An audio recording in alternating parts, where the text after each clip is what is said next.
आ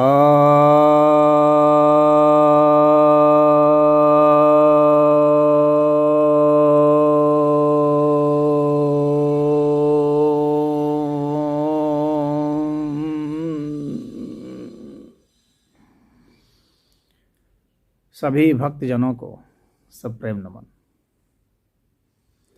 भक्तों, आज मैं आपके समक्ष नारद भक्ति सूत्र के दूसरे अनुवाक के 8वें सूत्र पर प्रवचन करने जा रहा हूँ। यह 8वां सूत्र कहता है, निरोधस्तु लोकवेद व्यापार न्यासः। अर्थात इस संसार के जो कर्म हैं और जो वैदिक कर्म हैं उनका स्वतः निरोध हो जाता है।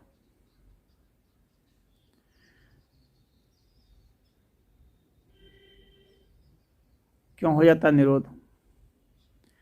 हम लोग कर्म करते क्यों हैं? कर्म के पीछे प्रेरणा हमारी इच्छा की होती है।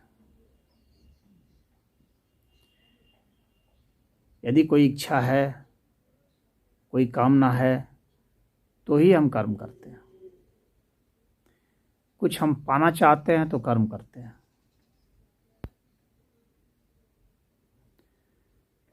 कुछ बनना चाहते हैं तो कर्म करते हैं।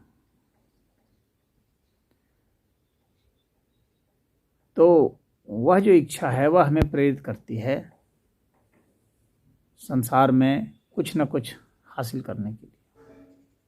तो उसके लिए हम पदार्थों को इकट्ठा करना, संसाधनों को इकट्ठा करना, संसार में अपना कुछ न कुछ स्थान बनाना, अपने जीने की व्यवस्था तैयार करना, अपने परिवार वालों की, अपने घर वालों की, अपने हित मित्रों की, अपने रिश्तेदारों की, नातेदारों की, या अपने समूह के लोगों की, उनकी इच्छा के अनुसार उनके लिए सुविधाएं, पदार्थ उपलब्ध कराना, इसके लिए भी हम कर्म करते रहते हैं। तो लौकिक वैभव, पद, यश, नाम, सम्मान के लिए कर्म करते हैं। फिर इसके अलावा स्वर्ग के लिए या नरक से बचने के लिए या अन्य किसी लोक में जाने के लिए, चाहे ब्रह्मलोक हो, सतलोक हो, चाहे शिवलोक हो, कई लोक हैं। तो उन लोकों में जाने के लिए भी हम कर्म करते हैं। जो हमने दुष्कर्म कर रखे हैं उसकी निवृत्ति के लिए भी कुछ कर्म करते हैं।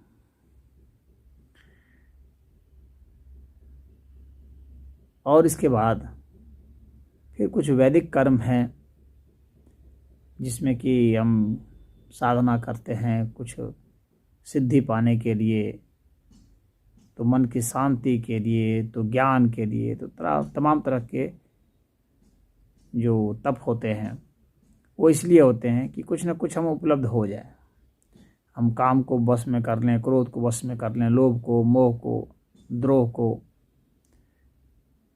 अहंकार को, ईर्ष्या, द्वेष, यानी हम अपने भावनाओं पर, अपने मनोविकारों पर काबू कर लें। इसके लिए भी हम तप करते हैं, प्रयास करते हैं, अभ्यास करते हैं, वैराग होता है। तो ध्यान में जाते हैं, धारणा में जाते हैं, आसन करते हैं, प्राणायाम करते हैं, प्रत्याहार करते हैं, मंत्र जपते हैं, तंत्र करते हैं, यंत्र पहनते हैं, बहुत सारी चीज़ों को करते हैं। सब वैदिक कर्म को करते हैं, आध्यात्मिक कर्मों को करते हैं। ये सब चलता रहता है तब तक जब तक कि कुछ न कुछ इच्छा है कि हमें आनंद मिल जाए, हमें शांति मिल जाए, हमें ईश्वर के दर्शन हो जाए, उसके भी हम करते हैं।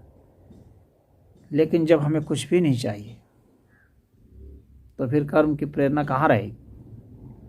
तो हम बिल्कुल शांत हो जाते हैं। शांत होने के लिए कर्म नहीं करते हैं, कर्म करेंगे तो फिर शांत कहाँ रहेंगे। कुछ पाने की ही जब कामना नहीं रह गई तो कर्म अपने आप छूट जाता है, और वैसी स्थिति को ही परम शांति कहते हैं। तो यहाँ पर यही बतलाना चाह रहे हैं नारद जी कि जब भक्ति होती है उसमें चाहे लौकिक कर्म हो, चाहे वैदिक कर्म हो, यानी आध्यात्मिक कर्म हो, चाहे लौकिक कर्म हो, ये सभी अपने आप ही निरुद्ध हो जाते हैं, इनका निरोध हो जाता है स्वतः ही। तो यह स्वतः जो निरोध हो जाना है, सहज भाव से हो जाना है, जिसमें कोई छोड़ने का प्रयास नहीं है, निरोध का कोई प्रयास नहीं है। सिर्फ एक ऐसी उच्च स्तर की उपलब्धि हो जाती है कि ये कर्म का स्वतः त्याग हो जाता है। फिर जो कर्म होते हैं वो वास्तव में कर्म होते हुए भी कर्म नहीं होते हैं।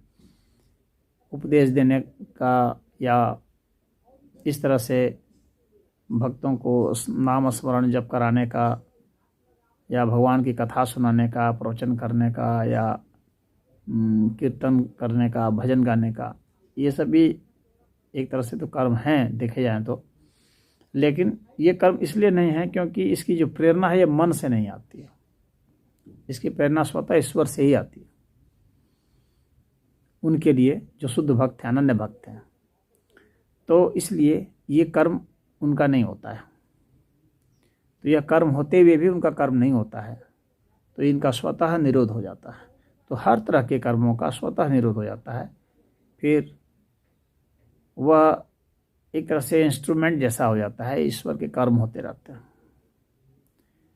यही यहाँ पर नारद बतलाना चाहते हैं इस सूत्र में।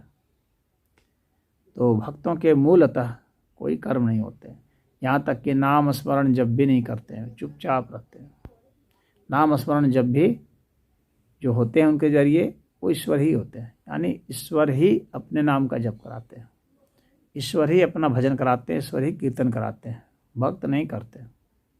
जो अनन्य भक्त हैं वे उससे भी उपराम हो जाते हैं, क्योंकि वो उनका कहना है कि हमारे बस में यह भी कहाँ है कि हम यह भी करें, हम हैं ही नहीं तो हमारा बस भी कहाँ। अपने को पूर्णतः समर्पित कर देते हैं तो फिर यह भी नहीं कह सकते कि हमने असमर्पित कर दिया, फिर वह बात भी गौण हो जाती है।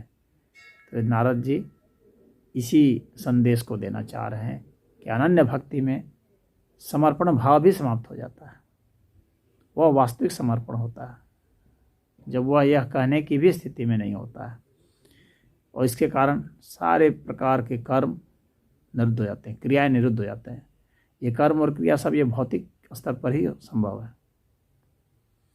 तो भौतिक स्तर पर, मानसिक स्तर पर, प्राण के स्तर पर सब समर्पित हो जाते हैं, ये उनके नहीं रह जाते हैं, उनके होते हुए भी उनके नहीं रहते हैं,